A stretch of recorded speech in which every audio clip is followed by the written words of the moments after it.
चाची से देखिए ना, इसका बुखार का टेंपरेचर भी चेंज नहीं किया, तो मैंने इसे नहला भी नहीं, बस डॉक्टर बोल के गए ना कि इतने छोटे बच्चे को बुखार होना नॉर्मल है। मैं इसी का टेंपरेचर सेट करके क्यों रखता हूं? बार-बार इसकी ब्लैंकेट क्यों चेंज? पेरेंट्स ऐसे ही होते हैं, इनके कंफर्टेबल है। बहुत बड़ी गलती कर दी। इसके साथ कोई कनेक्शन नहीं है क्योंकि अभी ने इसे जन्म नहीं दिया, बच्चे के लिए अजनबी है। सीरियल ड्रामा ये रिश्ता क्या कहलाता के आने वाले एपिसोड होने वाले हैं और भी ज़्यादा ज़बरदस्त। जी हाँ दोस्तों, आने वाले एपिसोड में आप देखेंगे कि दरअसल पुकी को बुखार हो जाता है। छोटे बच्चों को बुखार नॉर्मल होता है, आता रहता है, लेकिन बीरा परेशान हो जाती है। उधर अरमान आता है और गुस्सा करता है कि ये बच्चा पुकी को मैं रोई के पास देता हूँ, रोई के हवाले करता हूँ, क्योंकि अबीरा का पुकी के साथ कोई लेना देना है ही नहीं, क्योंकि इसने कोई जन्म तो नहीं दिया ना, इसलिए इसने अपनी ज़िम्मेदारी पूरी नहीं निभाई और ये नहीं समझ सकती इस टेम्परेचर वगैरह को। तो दादी कहती है कि अरमान आप गलत कर रहे हो तुम।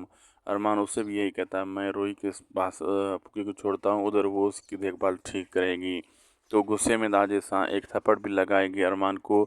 और दिन ब दिन अरमान का व्यवहार अबीरा के साथ बढ़ता ही जा रहा है, अनबन बढ़ती ही जा रही है।